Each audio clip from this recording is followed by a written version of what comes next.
गई है।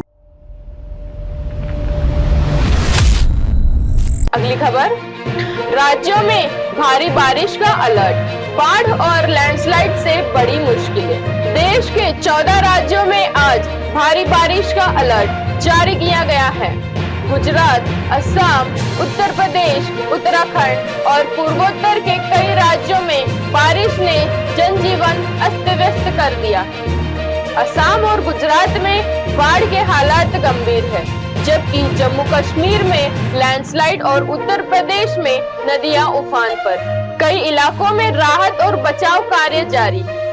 मौसम विभाग ने लोगों से सतर्क रहने की, प्रशासन की एडवाइजरी का पालन करने की अपील की।